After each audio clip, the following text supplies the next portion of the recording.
of different times and see which sticks. But I'm certainly open to that, and I'll keep that in mind for Okay. next time. I'm open to a mid-afternoon lunch. You don't have a job. And also, let me say, I will add to that, because some people are morning people and some are not, we are going to be having monthly breakfasts, but we are also having monthly business after hours. So if you have a conflict with the morning time, then hopefully the after hours will work for you, and that will be a 5:30 type of time frame. And we have several people who are interested in hosting right now. We're just trying to iron out the date. So at the next meeting, there'll be more announcements. Okay. Public comment? Mark, we haven't heard from you in a while. I know you've been doing a good job. I'm a little confused about the annexation and the rules that govern it. I know in order for a business to grow, you have to add to the base, you have to add to the land, you have to add to the tax-paying base for us to grow. I was a little bit disturbed when I heard some discussion about ethnicity.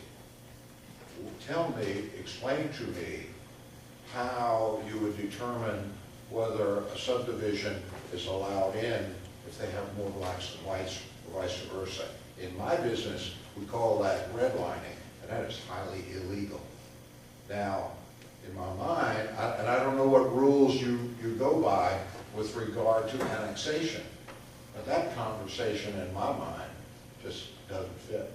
And maybe it does, maybe I don't understand what's going on. Now, I know you all spend a lot of time going over reapportionment, and that comes back every so often for that reason, to keep a balance.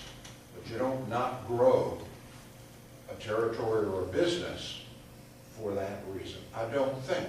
Can you clarify that, please? I don't know that I can. I'm sure someone up here can. Mark, I think what I have witnessed and when I ran for mayor and I knocked on every door in the city, I found it used to be that minorities were targeted over in one area and that was it. But if you go throughout this city today, you go through Meadowbrook, you go through Cotton Lakes, for instance, one of the newest developments that we have here, and I know you sell real estate.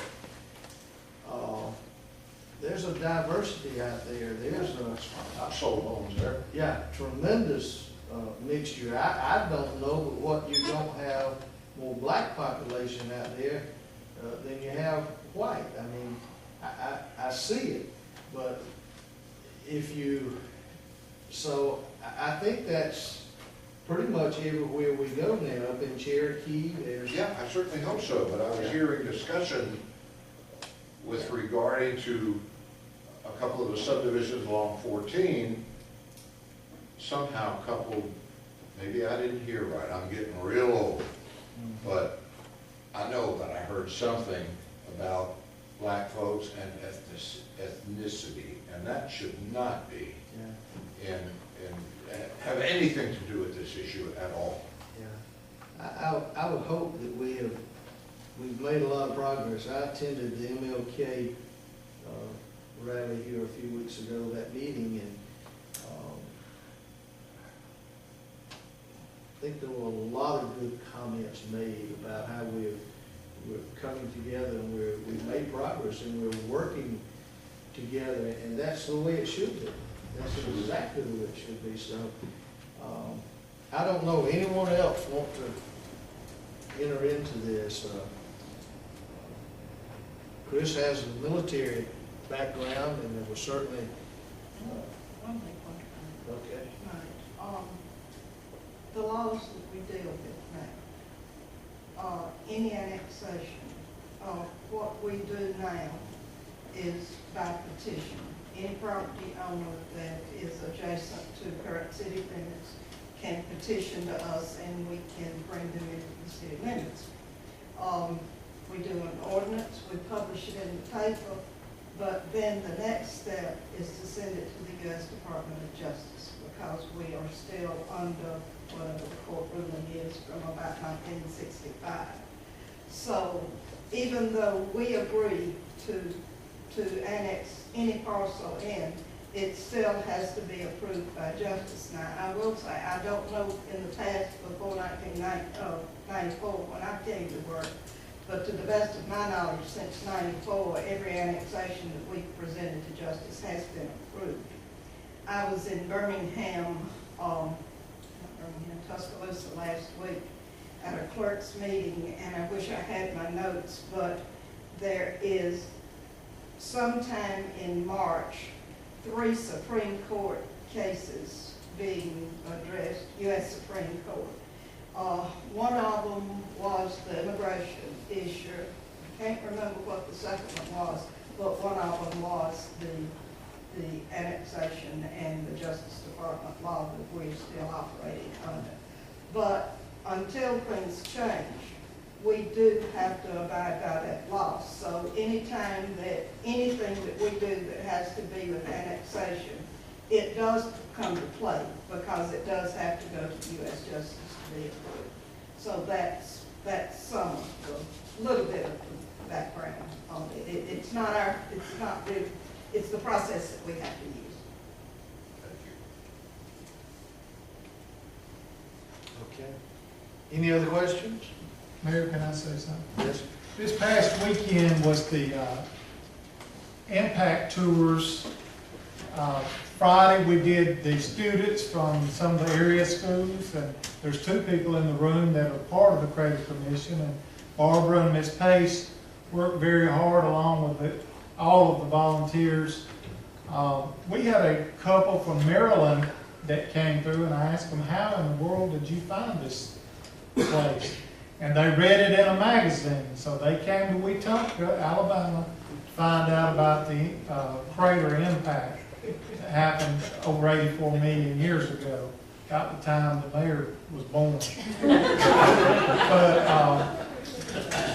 I would like to compliment the staff at the Civic Center. It was spotless. They were very helpful, and I think that it was a positive thing for Wetumpka to do. And I enjoyed it. I learned a lot, but it was a good thing for Wetumpka. It was a good event. When you picked up the Montgomery paper, which I don't do it every day, when I picked up the Montgomery paper today and turned to the second page, it was all about Wetumpka.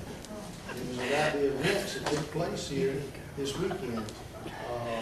We had, Give Susan a little credit. yes, the murder on the menu. Let me tell you something. Now, when Coco the belly dancer showed up, and didn't realize it was Coco. Y'all remember Coco? But she's a writer, and but that was just really interesting to. Chief was there trying to solve the crime. Somebody told her it was a murder, and so she showed up, and she was kind of disappointed. She never arrested anyone, but we left there. That was a tremendous event, and we left there and went over to the Arts Center over at the old high school. And I'm going to tell you, folks, watch what those people are doing. They had a concert over there, and they had some music, and they had some musicians, and had probably 150 people there in the auditorium witnessing this. It's going to be done on Sunday afternoons once a month. Make your plans to go. My goodness, those people could pick. And they had a man sitting there picking a banjo. His picture was in the paper today. And a gentleman sitting next to him playing a tuba. You know, that big old thing. And they were fantastic. They were great. And a young lady finally, I told him first of all, I said, I don't know what it is about this, but it seems like everybody that's up here playing has gray hair or no hair at all. But maybe a requirement to be able to play. But then there was this young lady. I think her last name was Harris. If you have an opportunity to hear her sing, she can get it. She can really get it. So there's a lot going on over there. They got into all that pottery stuff now, and that stuff you cook the pottery in or kill. And but just a lot going on over there, so